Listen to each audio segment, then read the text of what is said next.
ஓசூர் ஜவளகிரி வனப்பகுதியில் சுற்றித் திரியும் காட்டு யானைகளை நாம் உடனுக்குடன் நேரலையில் பார்த்துக் கொண்டிருக்கிறோம். கர்நாடகாவில் இருந்து தமிழக வனப்பகுதிக்குள் காட்டு யானைகள் நுழைந்திருக்கின்றன. யானைகள் மீண்டும் கர்நாடகாவிற்கு மிரட்ட முடியாமல் வனத்துறையானது திணறி வருகிறது.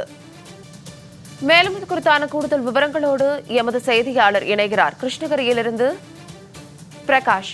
வணக்கம் பிரகாஷ், இது குறித்தான விரிவான விவரங்களை பதிவிடுங்க. சாருலதா, கர்நாடக மாநிலம் பன்னர்கட்டா வனப்பகுதியில கடந்த மாதம் 100க்கும் மேற்பட்ட காட்டு யானைகள் தமிழகத்தின் ஓசூர் வனக்கோட்டம் ஜவளகிரி வனப்பகுதி வழியாக இடம்பெயர்ந்தது. இந்த யானைகள் பல குழுக்களாக பிரிந்து ஓசூர் வனச்சரகம் சானமாவு வனப்பகுதியில் 15 காட்டு யானைகளும், ஜவளகிரி வனப்பகுதியில் 60 காட்டு யானைகளும், ராயக்கோட்டை பகுதியில் 11 யானைகளும், தேன்கனிக்கோட்டை அந்த பகுதியில் பார்த்தாலும் 30 யானைகள் என அந்த பகுதியில் பல குழுக்களாக பிரிந்து தற்போது சுற்றி திரிகிறது.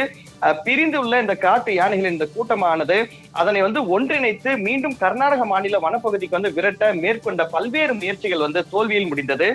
மாலை நேரங்கள்ல மழை பெய்வதால் விரட்டுவதில் பின்னடைவு ஏற்பட்டிருப்பதன் காரணமாக வனப்பகுதியை ஒட்டி உள்ள அந்த கிராம மக்கள் ஆடு மாடு மேய்ச்சலுக்கு வனப்பகுதிக்கு செல்வதை தவிர்க்கவும் பாதுகாப்பாக இருக்கவும் வேண்டும் என எச்சரிக்கை விடுத்திருக்காங்க.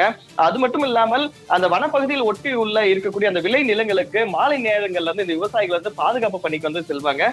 அந்த பாதுகாப்பு பணிக்கு செல்ல வேண்டாம் எனவும் வனத்துறை சார்பாக தற்போது கேட்டுக்கொள்ளப்பட்டிருக்கிறது. சாருலதா, கிருஷ்ணகிரியிலிருந்து தகவல்களை பகிர்ந்தமைக்கு நன்றி பிரகாஷ்.